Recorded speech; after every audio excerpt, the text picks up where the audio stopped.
Voir pour comprendre. La Déclaration universelle des droits de l'homme. Emprisonnement injustifié de journalistes en Turquie, situation effroyable des civils en Syrie, traitement inhumain des réfugiés en France, les violations des droits humains ne cessent de faire la une de l'actualité. Alors quels sont ces fameux droits si souvent invoqués et si rarement respectés? Il était une fois la Déclaration universelle des droits de l'homme. Au lendemain de la Seconde Guerre mondiale, pour qu'on bascule plus jamais dans une telle barbarie, la communauté internationale a décidé d'élaborer un texte sur les droits communs à toutes et à tous. Un texte qui s'impose à tous les États et qui protège tous les êtres humains contre toutes les discriminations. Un texte qui garantit le droit à la vie, à la dignité, à l'égalité, à la sécurité, à la santé, à la liberté d'expression et d'opinion, à l'éducation, à une justice équitable. C'est comme ça qu'au bout de 4 ans de travail acharné, le 10 décembre 1948, la Déclaration universelle des droits de l'homme était adoptée par les Nations unies. Retranscrit dans plus de 500 langues, c'est un des textes les plus traduits au monde. Mais cette déclaration ne sort pas de nulle part. Plusieurs textes tout au long de l'histoire des sociétés humaines ont posé des règles de vie communes. Le cylindre de Cyrus, écrit en Perse en 539 avant Jésus-Christ, est considéré comme la première déclaration des droits de l'homme dans le monde. On y retrouve le droit à l'égalité et la liberté de choisir sa religion. La charte du Mandé en Afrique de l'Ouest, élaborée au XIIe siècle, incluait les principes d'égalité, le respect d'autrui, le droit de réparation en cas de préjudice et interdisait l'esclavage. La Magna Carta, rédigée en 1215, prévoyait pour la première fois au monde des mesures de protection de la liberté individuelle. En Angleterre, le Bill of Rights de 1689 mettait la loi au-dessus du roi. L'habeas corpus en 1679 limitait la détention provisoire arbitraire. Le 4 juillet 1776, la Déclaration d'indépendance des États-Unis consacrait les principes de droits inaliénables des individus, d'égalité des hommes, de respect de l'opinion, de l'humanité et proclamait le droit à la recherche du bonheur. En 1789, en France, c'est la Déclaration des droits de l'homme et du citoyen qui définissait à nouveau les droits de l'homme comme inaliénables, fondamentaux et naturels. Ils étaient accordés aux hommes du simple fait de leur existence. D'ailleurs, on parle de droits de l'homme ou de droits humains? Avant d'aller plus loin, un petit aparté pour comprendre pourquoi il est important de faire la distinction entre droits de l'homme et droits humains. Les révolutionnaires français, dans leur déclaration, ont refusé d'accorder aux femmes les droits qu'ils accordaient aux hommes.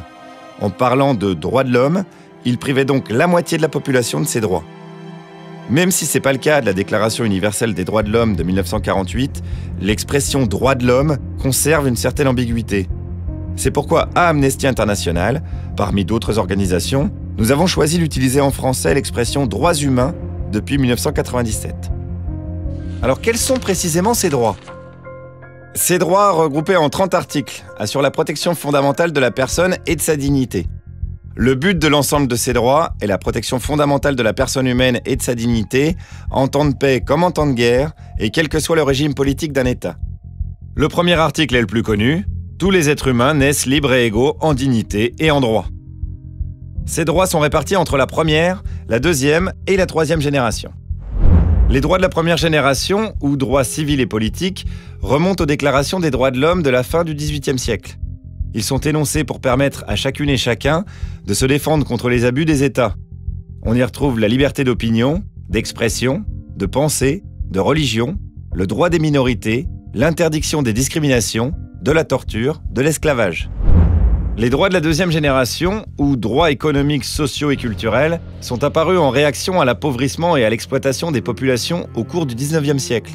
Ils ont pour but d'assurer à chacune et chacun la satisfaction de ses besoins de base et des conditions favorables à son épanouissement personnel.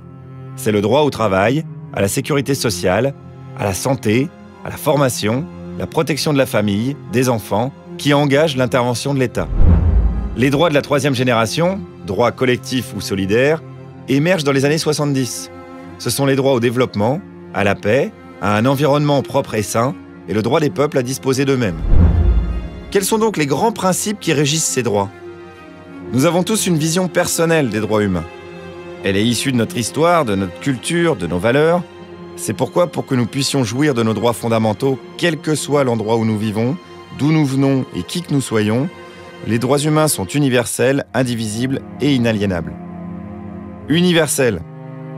Ça signifie qu'il s'applique à tous les individus, partout dans le monde, sans limite de temps.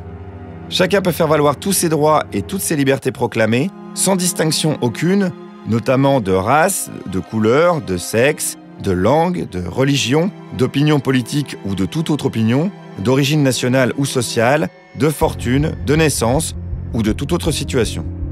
Interdépendants, indivisibles et intimement liés. Ça signifie que tous les droits humains ont la même importance. Personne ne peut décider que certains droits sont plus importants que d'autres. Et l'atteinte à un droit a des répercussions négatives sur les autres droits.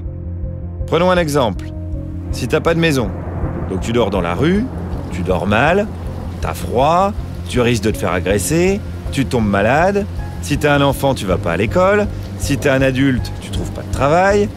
Donc la violation du droit au logement entraîne celle du droit au repos, aux soins, à l'éducation, au travail et bien d'autres encore. Inaliénable ou inné. Ça signifie que les droits humains ne peuvent pas être retirés. En aucune circonstance, pas même dans des situations d'urgence ou en temps de guerre.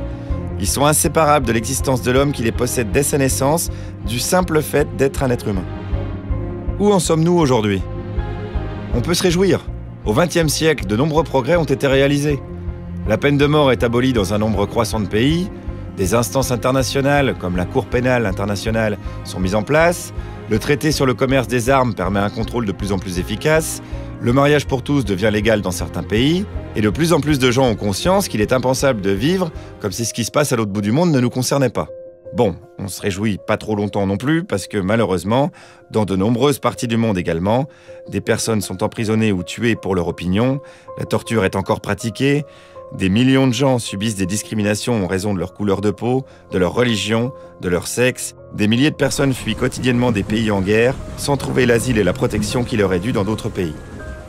Il faut bien comprendre que la Déclaration universelle des droits de l'homme est un idéal, un fabuleux idéal à atteindre par les nations et les peuples qui s'y engagent moralement.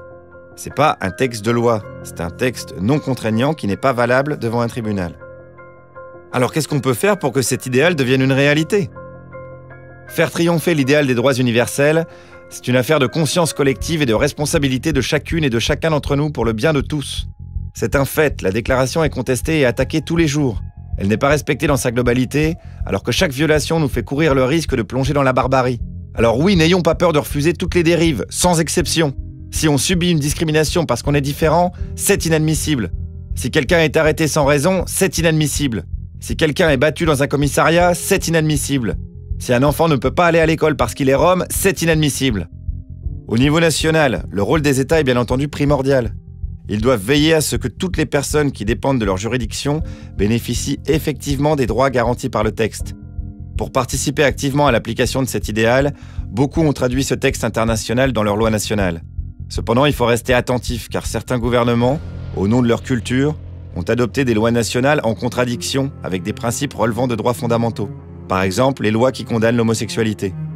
Parfois même, la déclaration sert d'excuse à des décisions qui la contredisent. C'est par exemple le cas de l'ouverture de la tristement célèbre prison de Guantanamo, ou plus globalement des lois dites antiterroristes. Pour faire front à la menace terroriste, de nombreux États n'hésitent pas à limiter des libertés fondamentales. Au niveau international, il est essentiel de traduire en justice les auteurs de violations des droits humains. Sans justice, la paix et le respect des droits fondamentaux sont impossibles. Tant que les auteurs de crimes font ce qu'ils veulent sans jamais être punis, des enfants continueront d'être recrutés pour faire la guerre, des femmes seront violées et maltraitées, des villages entiers continueront d'être pillés et saccagés. Et pour que les victimes obtiennent réparation, il faut que les préjudices causés soient reconnus par la justice. Il existe aussi de nombreuses conventions qui ont été signées pour compléter et renforcer la déclaration. Des textes à portée universelle et à valeur juridique qui permettent de protéger un groupe particulier de personnes, comme les femmes, les enfants ou les migrants, ou de pallier une situation particulière. Lutte contre la torture, discrimination raciale. Le chemin est encore long avant que cet idéal devienne une évidence. Chaque pas accompli, chaque victoire obtenue nous en rapproche. Chacun d'entre nous peut devenir un acteur essentiel de cette évolution. Pour cela, il suffit jour après jour de s'engager en revendiquant haut et fort la liberté d'expression, en manifestant ou en signant des pétitions, en partageant des informations, en refusant systématiquement toutes les discriminations. Comme le disait Kofi Annan, les droits de l'homme sont des droits que toute personne possède en tant qu'être humain. Nous sommes tous des êtres humains. Nous méritons tous les droits de l'homme. L'un ne va pas sans l'autre.